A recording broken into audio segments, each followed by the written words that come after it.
Río Ñuble. Gabriel Hernández. Segundo lugar nacional, primer lugar regional. Región de Ñuble, Chillán. 42 años. A mi padre lo encontré muerto en el río Ñuble hace casi 50 años. El recuerdo perdurable que tengo de mi padre es de aquellas noches de invierno en que, sentados al lado de un brasero, le contaba mis sueños, mientras comíamos sopaipillas y tomábamos mate. Tenía 17 años y, como él me decía siempre, una vida por delante para cumplirlos. Desde que mi mamá murió, era la rutina de cada noche, sentarnos a comer juntos y hablar de cualquier cosa que no fuera del dolor de su ausencia. Recuerdo que esa noche estábamos tomando mate y, de pronto, patearon la puerta y, en forma instantánea, él me miró fijo y con una voz firme me dijo: «No tengas miedo». Pero ya era demasiado tarde. Esa noche nació en mí el miedo profundo que nunca terminó, solo fue cambiando de facetas.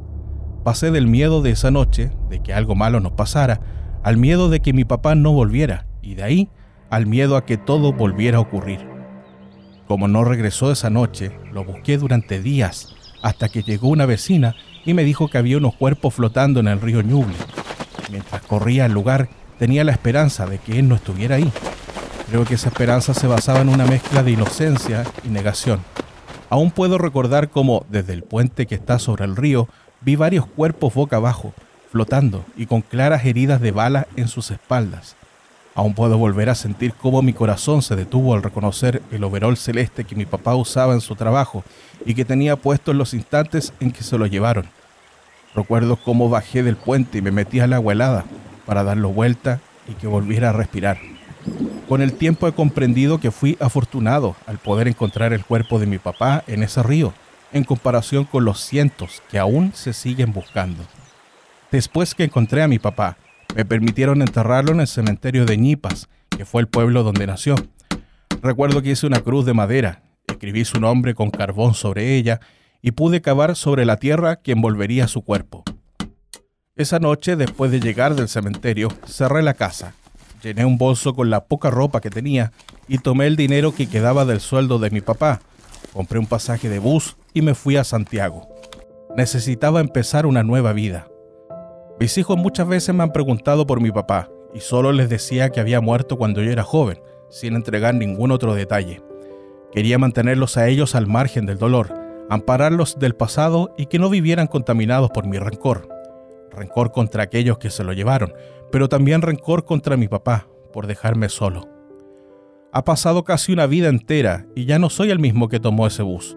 Logré formar una familia y he tenido una vida tranquila y feliz.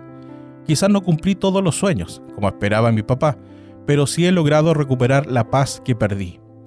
Jubilé de mi trabajo hace algunos años y estoy disfrutando de mis nietos y de la paz del descanso. En mi último chequeo anual encontraron en uno de mis pulmones una masa extraña.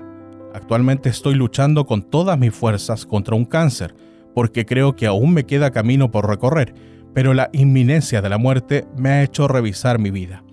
He comprendido que si mis hijos no conocen la historia de mi padre, finalmente será como si él no hubiese existido. Entendí que no se lo merece. Le debo a mi padre mantener su historia. Reuní a mis hijos y junto a mi señora, sentados a la mesa, les dije que quería invitarlos a un viaje al sur, pero que no serían unas vacaciones a mitad del año, sino que un viaje a mi infancia y adolescencia. En el camino les fui contando dónde vivía en mi niñez. Les conté de mi madre y de los pocos recuerdos que me quedan de ella. Quise transmitirles cómo su amor me lo demostraba siempre.